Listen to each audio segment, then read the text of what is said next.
আজকের এই ভিডিওতে আমাদের সাথে রয়েছে অপটোমেট্রি টেকনোলজিস্ট শামীম। বর্তমানে লেন্সকার্টের মতন একটি ইন্টারন্যাশনাল কোম্পানিতে কাজ করছে অপটোমেট্রি কোর্স করার পরে। তো আজকের এই ভিডিওর মাধ্যমে আমরা শামীমের কাছ থেকে জেনে নেব অপটোমেট্রি কোর্স সম্পর্কে, এই কোর্সে কি করানো হয় এবং এই কোর্সের ফিউচার স্কোপ কি রয়েছে। তো অনেক অনেক ওয়েলকাম শামীম তোমাকে। ধন্যবাদ। তো সবার প্রথমেই তোমার কাছ থেকে আমরা জেনে নেব যে তোমার এই জার্নিটা, তুমি অপটোমেট্রি কোর্স চুজ করলে অ্যালাইড হেলথ সায়েন্সের, তো তোমার জার্নিটা প্রথম থেকে যদি শেয়ার করো। অ্যাকচুয়ালি কি হয়েছিল, নিটের পরে পরে স্টুডেন্টরা কি করে, কোনো কলেজ যখন পায় না প্রাইভেট কলেজের দিকে যায়, বা অন্যান্য যে প্যারামেডিক্যাল বা এখন বর্তমান নাম যেটা অ্যালাইড হেলথ সায়েন্স, সেই দিকে ঝুঁকে। ঠিক তেমনটা আমার ক্ষেত্রেও ব্যতিক্রম হয়নি, আমিও প্যারামেডিক্যালের দিকে বা অ্যালাইড হেলথ সায়েন্সের দিকে ঝুঁকলাম। তো আমার মনে হলো যে কোর্সটা করার পরে আমি নিজে থেকে স্বাবলম্বী হতে পারবো, এক কথায়। ঠিক আছে, মানে কোনো কোম্পানি বা কোনো অর্গানাইজেশনের উপরে আমাকে ডিপেন্ডেন্ট হতে হবে না। সেই কারণে আমি মূলত অপটোমেট্রির দিকেই ঝুঁকেছিলাম। এটা হচ্ছে এমন একটি কোর্স, এটা হচ্ছে মাল্টিডিসিপ্লিনারি কোর্স। ঠিক আছে, এই কোর্সের বিভিন্ন দিক আছে।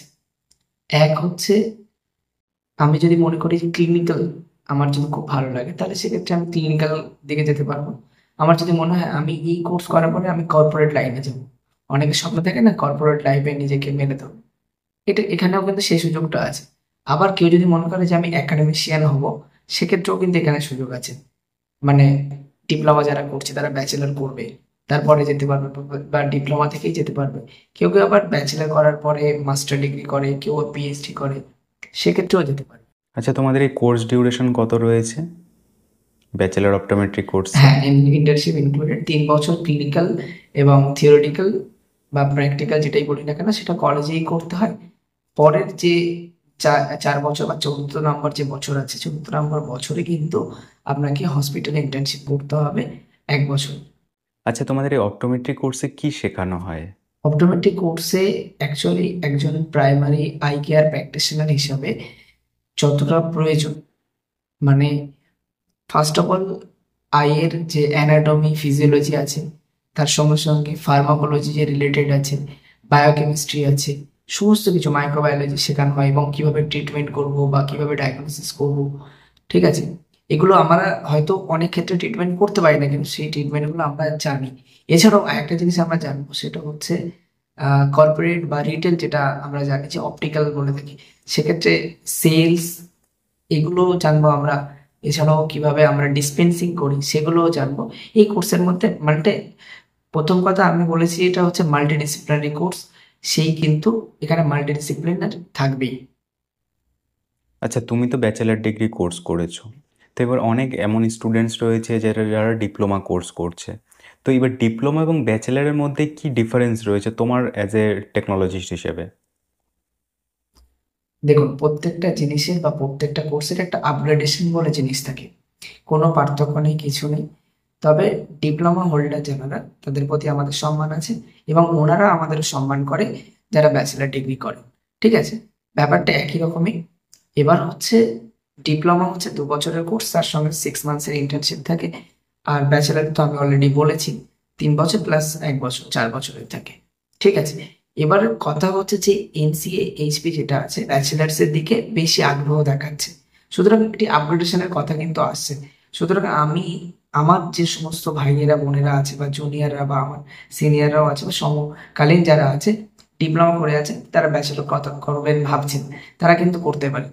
ঠিক আছে, এক্ষেত্রে যারা ব্যাচেলার্স করেছেন মাস্টারের দিকেও যেতে পারেন। এবারে ব্যাচেলারের ক্ষেত্রে কিন্তু জেনপাস ইউজি দিয়ে আমরা জয়েন করতে পারবো। এছাড়াও প্রাইভেট বিভিন্ন কলেজ আছে, সেখানে কিন্তু আমরা তাদের ইউনিভার্সিটি যে এন্ট্রান্স টেস্ট আছে সেখান দিয়ে কিন্তু আচ্ছা। আমরা সেখানে অ্যাডমিশন নিতে পারবো। এবারে যদি আমরা ডিপ্লোমার ক্ষেত্রে দেখি, সেক্ষেত্রে আচ্ছা। কিন্তু আচ্ছা। আমাদের যে এস এম এফ হুম। ডাব্লিউবি যেটা আছে, সেটার মাধ্যমে কিন্তু আমাদের যেতে হবে। আচ্ছা, তার মানে ডিপ্লোমা এবং ব্যাচেলারের মধ্যে যে স্যালারি স্ট্রাকচারটা রয়েছে সেটা কীরকম? কারণ ডিপ্লোমারা কি কম পাবে, ব্যাচেলাররা কি বেশি পাবে, এরকম কি তুমি ফিল করতে পারো? দেখুন, ডিফারেন্স সেইভাবে নেই। ফার্স্ট অফ অল আমি যেটা বুঝি, সোজা কথায়, সেটা হচ্ছে একটা স্যালারি স্কেলের একটা পার্থক্য আছে। আমি কর্পোরেট লাইফে কাজ করতে গিয়ে আমি যেটা দেখেছি। ঠিক আছে, ফার্স্ট অফ অল। সেকেন্ড যেটা হচ্ছে, তুমি যে জায়গায় বেশি সময় দেবে, তোমার জ্ঞানটা থিওরি বা প্র্যাকটিক্যাল হোক, সেটা কিন্তু বাড়বে। একদম মানে সত্যি কথা যেটা।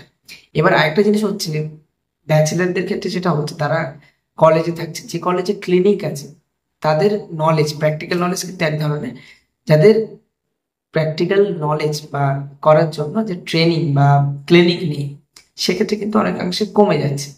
আমি বলছি না যে সব কলেজে এরকম সিচুয়েশন, এরকম কিন্তু আমি বলছি না। অনেক কলেজ আছে তারা উন্নত মানের ইনস্ট্রুমেন্ট কিনে সেখানে কিন্তু তারা তাদের যে ট্রেনিং বলুন বা ইন্টার্নশিপ বা প্রি প্লেসমেন্ট যে ট্রেনিং গুলো হয় সেগুলো করাচ্ছে কিন্তু।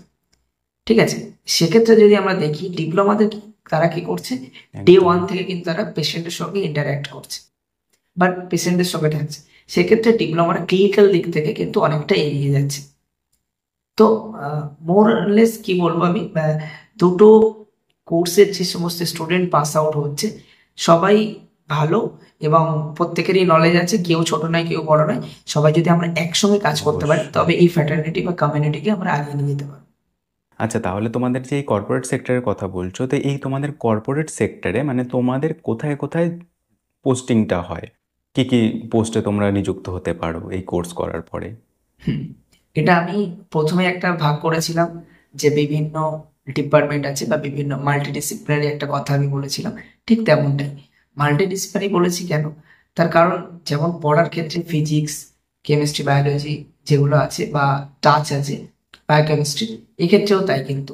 এক্ষেত্রে আপনি যদি ক্লিনিক্যাল আপনার ইন্টারেস্ট থাকে, সেক্ষেত্রে আপনি হসপিটাল বা কোনো ক্লিনিক্সে আপনি কিন্তু করতে পারেন। এছাড়াও আপনি যদি মনে করেন না আমি কোথাও যাবো না, আমি নিজে ক্লিনিক্স করবো, শুধুমাত্র ক্লিনিকের সার্ভিস দেবো, সেক্ষেত্রে আপনি করতে পারেন ইন্ডিভিজুয়ালি।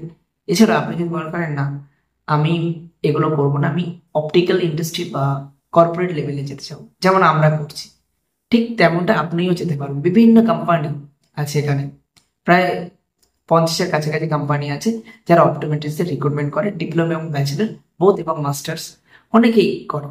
তো এক্ষেত্রে এখানেও একটা সুযোগ থাকছে।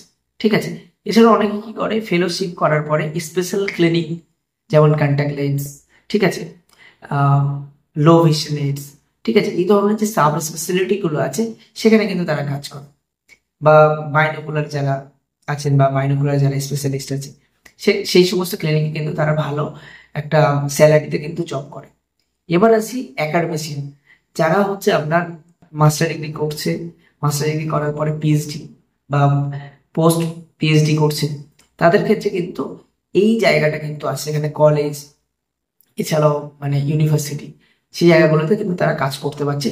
ফিউচারে কিন্তু একদম। তারা রিসার্চের দিকে যাচ্ছে, এখন কিন্তু ব্যাচেলার থেকেও কিন্তু রিসার্চের পেপার কিন্তু আনা শুরু করে দিয়েছে। এটা ওয়েস্ট বেঙ্গলে আগে ছিল না, কিন্তু এখন প্রত্যেকটা কলেজে রিসার্চ পেপার কিন্তু ব্যাচেলার থেকে তারা করে দিয়েছে ম্যান্ডেটরি। ঠিক আছে, এগুলো আছে। তার সাথে সাথে আরেকটা জিনিস আমি জুড়তে চাইবো, যে এই যে কলেজগুলো আছে বা যে অবশ্যই। ডিপার্টমেন্টের কথা বললাম বা যে কারিকুলামের কথা বললাম, যে ভাগ ভাগের কথা বললাম, যে বিভিন্ন স্কোপ আছে আপনার জন্য, ঠিক তেমনটাই কিন্তু একাডেমিক্সে যারা একটু পড়াশোনায় ভালো বা একাডেমিক্সে যেতে চাইছে সেই সমস্ত ক্যান্ডিডেটরা কিন্তু যেতে পারে। তার কারণ যদি টিচার ভালো হয় তাহলে কিন্তু ভবিষ্যতে যে অপটোমেট্রিস্ট গুলো তৈরি হবে সেগুলো কিন্তু খুব ভালো অপটোমেট্রিস্ট তৈরি হবে। সেই জন্য বলবো যাদের ইন্টারেস্ট আছে তারা যেতে পারে। আচ্ছা, তাহলে আল্টিমেটলি জব প্রসপেক্টাসটা কি দাঁড়াচ্ছে তোমাদের? বিভিন্ন সেক্টর আছে, এটা আমি বলে দিই। একটা হচ্ছে কলেজ প্লেসমেন্টে, কিছু কিছু কলেজ আছে তোমার প্লেসমেন্ট তুমি দেখে নাও, এরকমও কলেজ আছে ওয়েস্ট বেঙ্গলে। ঠিক আছে, বা গভর্নমেন্ট থেকে যারা পাস আউট করে অনেকের চাকরি হয়, অনেকে বসে থাকে, আবার প্রাইভেটেও হয়, আমি বলছি না যে গভর্নমেন্টেই হয়, ঠিক আছে, সব জায়গায় হয়। সেক্ষেত্রে কি হয়, আমি মানে প্রত্যেকটা প্রফেশনালকে বলবো লিঙ্কডইনে নিজেদের প্রোফাইল ক্রিয়েট করে রাখতে। সেক্ষেত্রে কিন্তু অনেকটা যারা রিক্রুটার আছে তোমাকে আমাকে কিন্তু খুব তাড়াতাড়ি খুঁজে পাবে। ঠিক আছে, আর সিভি, বিশেষ করে সিভি কিন্তু খুব ভালো হতে হবে, নাহলে কিন্তু নেবে না। সিভিটাই কিন্তু তোমাকে কিন্তু প্রথমে দেখবে না, তারা এইচআর যিনি রিক্রুট করবেন সে কিন্তু দেখবে না যে তুমি কে, যদু মধু শ্যাম, কিছু দেখবে না, তোমার সিভিটা প্রথমে কিন্তু তারা রেড করবে। তো সেই জায়গায় সিভিটা কিন্তু খুব ভালোভাবে হতে হবে একটা। আরেকটা জিনিস হচ্ছে বিভিন্ন জব ফেয়ার হয়, বিভিন্ন জব পোর্টাল আছে, সেই সমস্ত জায়গায় গিয়ে আমরা রিচ আউট করতে পারি এইচআরদের সঙ্গে। ঠিক আছে, মেনলি আমাদের প্রত্যেকটা ক্ষেত্রে জব এন্ট্রি হওয়ার প্রথম ধাপ হচ্ছে এইচআর কে রিচ আউট করা। সেক্ষেত্রে একটু নিজেকে অ্যাক্টিভ থাকতে হবে, সিনিয়ররা কোথায় আছে, কোন কোম্পানিতে আছে, তাদেরকে রিচ আউট করা, তারা নিশ্চিত গাইড করে দেবে। তাহলে ঠিক আছে। একটা কর্পোরেট সেক্টরে একজন অপটোমেট্রি টেকনোলজিস্টের কি জব রেসপন্সিবিলিটি রয়েছে এবং কি রোল মেইনলি প্লে করতে হয়? এখানে কি হয়, অপটিক্যালে একটা অপটোমেট্রিস্টকে হায়ার করা মানে সে তো তার আই টেস্ট এবং তার কম্প্রিহেন্সিভ আই টেস্ট এবং পাওয়ারের যে রিলেটেড যে সমস্ত, এছাড়াও অ্যাডাপ্টেশনস এই জিনিসগুলো আছে, বা প্রাইমারি হেলথ যে সেকশনগুলো, প্রথমে আমরা অপটিক্যালের ভাষায় বলে থাকি কাস্টমার, বাট পেশেন্ট, এনারা যখন রিচ আউট করবে আমাদের কাছে, তাদের যে প্রাথমিক ক্ষেত্রে কি আছে প্রবলেম, যে অ্যানোমালিস গুলো আছে, যে ডিজিজ গুলো আছে, এগুলোকে আমাদেরকে একটা ডায়াগনোসিস করা হচ্ছে মেনলি অপটোমেট্রিস্টের কাজ। এবার আমরা যদি অপটিক্যালে থাকি, সেক্ষেত্রে কিন্তু আমাদের কাজ থাকছে পাওয়ার টেস্টিং করা, যদি কোনো কিছু ডায়াগনোসিস হয় সেটা সেই প্রেসক্রিপশনে মেনশন করে দেওয়া, যাতে ফার্দার রেফারেন্স বা ফার্দার চিকিৎসার ক্ষেত্রে তাদেরকে হেল্প করতে পারি আমরা। এটা হচ্ছে মেইনলি কাজ। এবার রিটেলে আরেকটা হয়, তার সাথে সাথে সেলসটাও একটু দেখতে হয়, সবকিছু তো বিজনেস ওরিয়েন্টেড ব্যাপার, দেখতে হয় এটা। আচ্ছা, তাহলে একজন ফ্রেশার্স ক্যান্ডিডেট ডিপ্লোমা বা ব্যাচেলার কোর্স কমপ্লিট করার পরে স্যালারি কত আশা করতে পারে কোর্স কমপ্লিট করার পরে অ্যাজ এ ফ্রেশার্স হিসেবে? দেখুন, আমি তো বলবো মিনিমাম যদি ডিপ্লোমা হোল্ডার হয়, ঠিক আছে, যেহেতু ডিপ্লোমা ব্যাচেলারের কথা হচ্ছে সেই জন্য আমি বলে দিচ্ছি, 18 থেকে 20 বা তার বেশি। তার কারণ এই কোর্সগুলো পুরোটা অ্যাপ্লিকেশন বেস। অ্যাপ্লিকেশন বেস মানে স্কিল যত বেশি থাকবে, তুমি তত এইচআরকে বলতে পারো যে আমার স্কিল এই আছে, আমাকে এত ডিমান্ড, আমার ডিমান্ড এত, আমাকে এত দিতে হবে। ঠিক আছে। ঠিক তেমন ব্যাচেলারদের ক্ষেত্রেও তাই, 25 থেকে 30-এর মধ্যে স্টার্টিং এ। এছাড়াও যদি কোনো স্টুডেন্ট বা কোনো ক্যান্ডিডেট বা কোনো পাস আউট অপটোমেট্রিস্ট মনে করে যে আমরা রিচ আউট করবো কিভাবে, কি কি কোম্পানি আছে মার্কেটে, সেক্ষেত্রে কিন্তু আমি বেশ কিছু নাম বলে দিতে পারি। এখন সবাই জানে লেন্সকার্ট আছে, টাইটান আছে, হিমালয় আছে, লরেন্স এন্ড মায়ো আছে, চিপকারও আছে। ঠিক আছে। এই ধরনের বিভিন্ন কোম্পানিস আছে, সবগুলোতে ট্রাই করবে। সব জায়গায় তোমাকে কাজ করতে হবে, বাট ট্রাই করবে তোমার কি যোগ্যতা আছে, তোমাকে তারা নিচ্ছে কিনা, কি ধরনের কোশ্চেন আসে ইন্টারভিউতে, সেগুলোতে তোমার কিন্তু অনেকটা অভিজ্ঞতা অর্জন। আমাদের যখন রিক্রুটমেন্ট হয়েছিল, 3টে ইন্টারভিউ হয়েছিল। এক হচ্ছে ফেস টু ফেস, টেলিফোনিকে 2টো, তারপরে ওখানে যাওয়ার পরে ট্রেনিং দেওয়ার পরে আবার কিন্তু 2টো এক্সাম হয়েছে। একটা হচ্ছে ইন হাউস হয়েছে, একটা হচ্ছে ফিল্ডে গিয়ে ওপেন রিয়েল কাস্টমারের উপরে বা রিয়েল পেশেন্টের উপরে কিন্তু আমাদের এক্সাম হচ্ছে। দেন তারা কিন্তু একটা সার্টিফিকেট অপটোমেট্রিস্ট হিসাবে 12 স্টেপ বলে তারা দেয়, তারপরে আমরা কিন্তু পারমিশন পাই। তুমি অ্যাজ এ অপটোমেট্রি টেকনোলজিস্ট কি বলবে আজকে 2025 সালে এসে দাঁড়িয়ে? আমি বলবো অপটোমেট্রিস্ট খুবই ভালো আছে।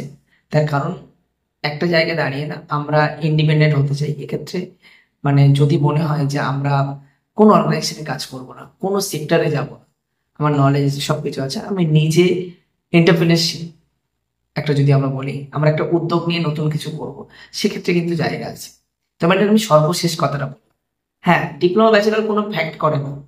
কাজ জানো, নলেজ আছে, প্রোডাক্ট নলেজ, এছাড়া সাবজেক্ট নলেজ সব আছে, সে কিন্তু হসপিটালে হোক, সে কর্পোরেটে হোক বা অপটিক্যাল রিটেলে হোক, সে কিন্তু কাজ জোগাড় করে নেবে। প্রচুর লেন্সের কোম্পানি আছে, যেমন জাইস আছে, হোয়া আছে, সিলার আছে, এই সমস্ত কোম্পানি কিন্তু অপটোমেট্রিস্ট গুলোকে হায়ার করে।